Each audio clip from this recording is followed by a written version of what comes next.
Apakah yang terlintas dalam benak kamu ketika kamu mendengar kata kimia? Apakah merupakan zat-zat yang berbahaya, atau juga rumus-rumus yang banyak, dan juga orang-orang berkacamata tebal? Nah, atau yang lebih ekstrim lagi adalah bom atom. Nah, pada kenyataannya ya, bukan hanya bom atom yang berkaitan dengan kimia. Dalam kehidupan sehari-hari kita juga memerlukan bahan kimia, seperti saat kita mencuci sabun menggunakan deterjen, maka kita juga sangat membutuhkannya, atau juga air minum yang kita minum. Nah, semuanya mengandung H2O untuk air mineral yang kita minum, atau juga nasi yang kita makan sebagai energi. Untuk menghasilkan energi, kita butuh karbohidrat yang didapat dari nasi yang kita makan. Assalamualaikum warahmatullahi wabarakatuh. Alhamdulillahirrabbilalamin. Puji syukur kepada Allah Subhanahu wa Ta'ala, karena pada kesempatan kali ini kita masih diberikan nikmat sehat walafiat sehingga dapat bertemu kembali bersama Bapak. Bagaimana semua Ananda? Sehat semua ya? Alhamdulillah. Sebelum kita memulai kegiatan kita kali ini, mari kita membaca doa terlebih dahulu. Bismillahirrahmanirrahim. Rabbi zidni ilman warzuqni fahman. Amin. Pada kesempatan kali ini, materi yang akan Bapak bahas adalah mengenai zat dan juga wujudnya, serta partikel-partikel zat seperti apa. Nah, untuk memudahkan kalian dalam mempelajari tentang zat dan juga wujudnya, ya, serta juga perubahannya, maka kita saksikan video berikut ini. Assalamualaikum warahmatullahi wabarakatuh. Apa kabar semua anak-anak sekalian? Hari ini kita akan membahas materi mengenai zat dan juga wujudnya. Nah, ya, pada pertemuan kita kali ini kita sebelumnya harus mengenal yang namanya ilmu kimia. Nah, apa sih ilmu kimia itu? Ilmu kimia tentunya sangat banyak manfaatnya ya dalam kehidupan kita, karena kita bernafas menghirup udara untuk diambil oksigennya. Nah, oksigen itu sendiri untuk apa? Oksigen digunakan untuk mereaksikan ya, untuk melakukan reaksi pembakaran pada makanan ya, bahan makanan yang ada di dalam tubuh kita. Nah, dengan kita mempelajari ilmu kimia, kita juga dapat memahami berbagai peristiwa alam yang berhubungan dengan sifat-sifat zat dan juga proses perubahan zat, serta manfaatnya dalam kehidupan sehari-hari. Nah, pada perjumpaan kita kali ini kita perlu mengetahui apa itu peta konsep yang akan kita pelajari kali ini. Nah, yang kita akan pelajari adalah zat dan wujudnya ya. Ingat masa jenis zat yang akan kita bahas, lalu wujud zat dan juga partikel zat. Nah, pada fokus pertemuan kita kali ini, Bapak akan membahas tentang wujud zat dan juga perubahan wujud zatnya. Lalu ya, partikel-partikel zat dan juga susunannya. Setelah itu ada gaya tarik antar partikel. Nah, gaya tarik antar partikel tidak akan Bapak bahas pada pertemuan kita kali ini.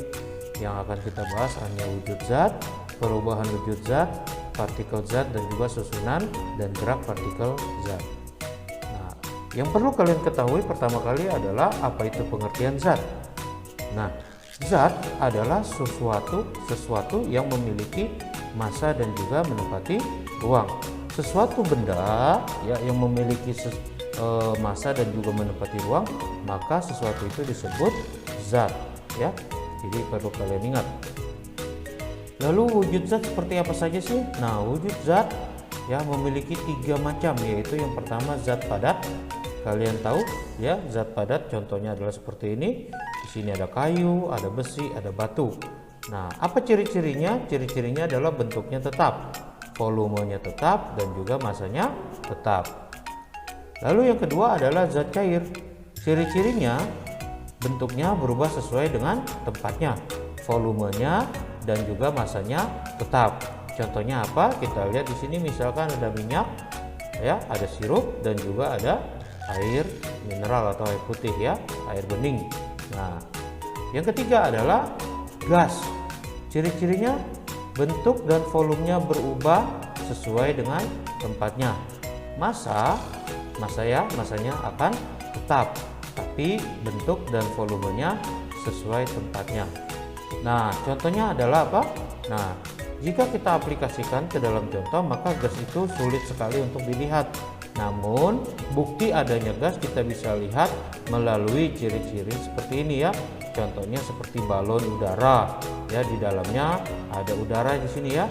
Bola yang ditiup dengan menggunakan udara.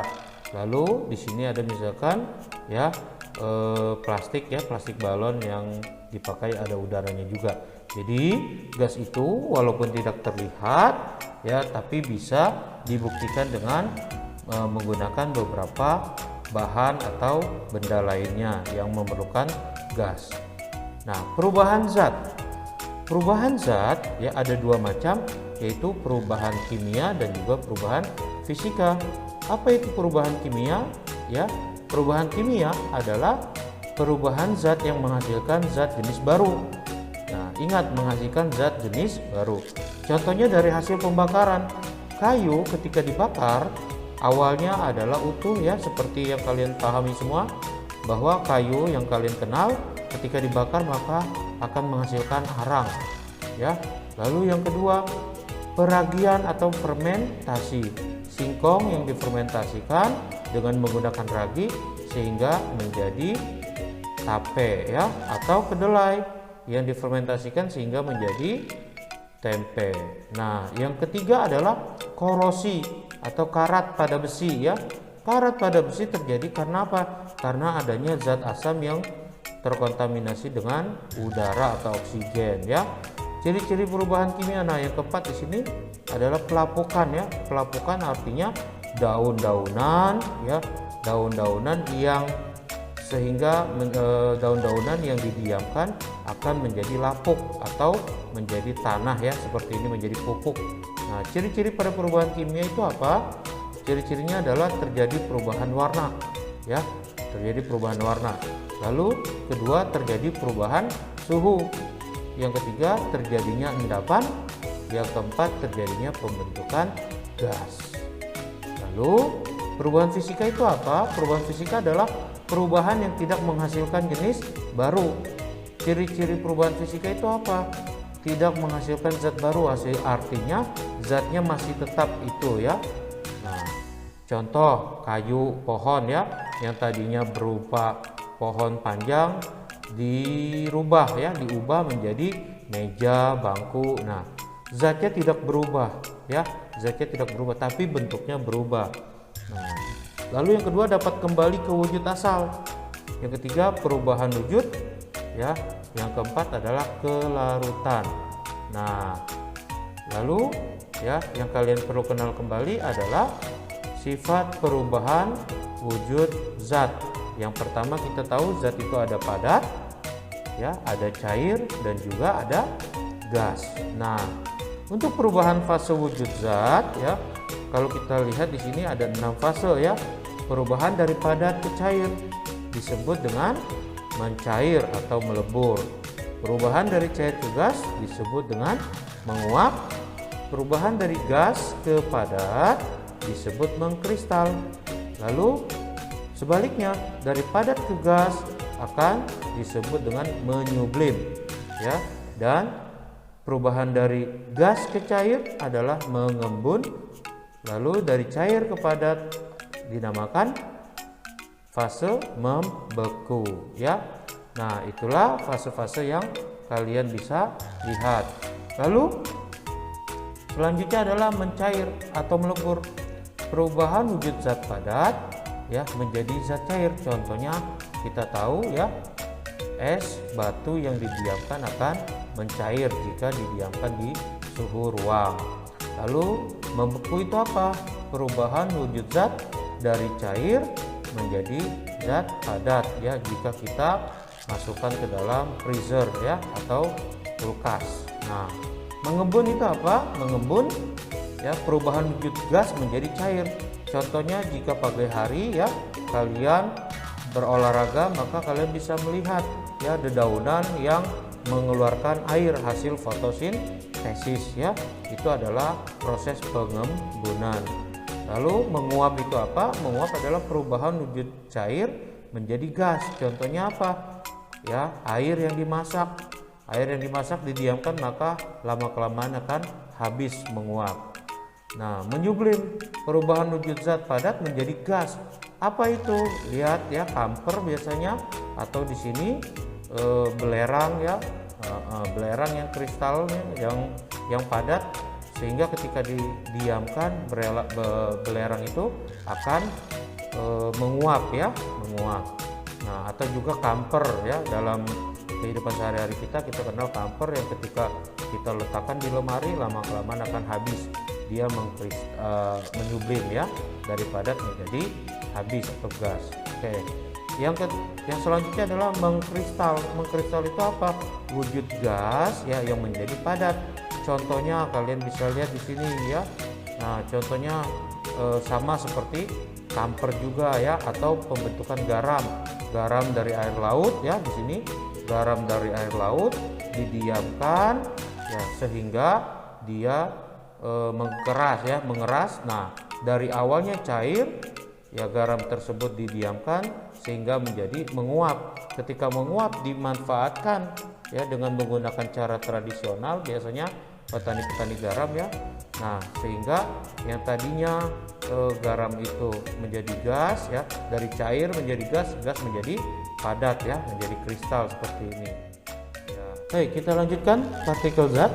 Partikel zat adalah bagian terkecil zat yang masih memiliki sifat zat tersebut ya. Contohnya seperti ini ya, ada teh ya ditambahkan dengan gula. Nah, ketika dimasukkan gulanya akan menghilang atau menyatu dengan teh ya.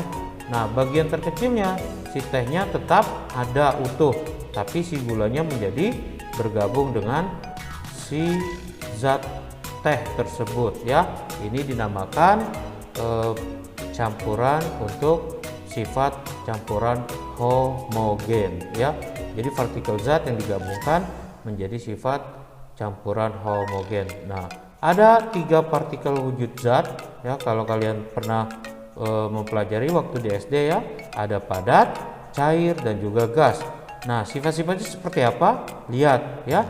Kalau padat bentuknya beraturan ya, dan saling rapat. Sedangkan cair bentuknya masih beraturan namun tidak rapat ya. Sedangkan gas apa? Polanya akan sangat tidak beraturan dan juga bentuknya ya tidak rapat sama sekali ya. Nah, jadi pola teratur dari susunan zat padat disebut kristal ini ya. Kita sebut seperti itu. Partikel zat padat ya, contohnya seperti ini tadi ya. Ciri-cirinya adalah jarak antar partikel berdekatan, letaknya teratur, gaya tarik antar partikel sangat kuat, partikel bergetar di tempat ya, artinya tidak berubah kemana-mana ya. Tidak mungkin pensil ketika dimasukkan ke dalam satu lemari berubah menjadi cairan ya. Jadi kalau pensil kalau pensil dimasukkan ke dalam lemari, pasti ketika kita ambil pun masih berbentuk pensil. Nah, partikel zat padat sudah. Sekarang partikel zat cair. Nah, pada partikel zat cair kalian bisa lihat di sini ya, ciri-cirinya seperti apa? Letak partikelnya agak berjauhan ya, letaknya tidak teratur, gaya tarik lebih lemah ya, gaya tarik antar partikel lebih lemah daripada zat padat. Nah, getarannya bergeser dari tempatnya atau mengalir ya. Jadi ketika dia dituangkan ya, dia pasti akan mengalir. Nah, lanjut. Selanjutnya adalah yang ketiga, partikel zat gas itu memiliki ciri-ciri jarak partikelnya saling berjauhan, letaknya tidak teratur sama sekali, gaya tariknya sangat lemah, partikelnya bebas bergerak kemana saja. Nah ya, itulah tentang penjelasan yang Bapak bisa jelaskan kali ini, yaitu tentang zat dan juga partikel-partikel gas ya, zat, wujud perubahannya, dan juga partikelnya. Nah, sampai situ ya, Bapak harapkan kalian dapat mengetahui, dapat mengenal apa itu zat dan juga wujudnya serta perubahannya ya. Semoga kalian semua dapat memahaminya dengan baik. Terima kasih. Assalamualaikum. Alhamdulillahirrahmanirrahim. Bagaimana anda semuanya? Ya, sudah kalian dengarkan tentang zat dan juga wujudnya. Nah, serta perubahan-perubahan dan juga partikel-partikelnya. Semoga dengan penjelasan tadi kalian akan mudah dalam mengenal zat dan juga perubahannya. Bapak harapkan kalian dapat terus semangat untuk dapat mempelajari pelajaran ilmu pengetahuan alam. Nah, sebelum kita menutup, mari kita baca doa terlebih dahulu. Bismillahirrahmanirrahim. Allahumma inni stauda'tuka ma qara'tu wa ma sami'tu fardudhu ilayya inda hajati ilaih. Amin.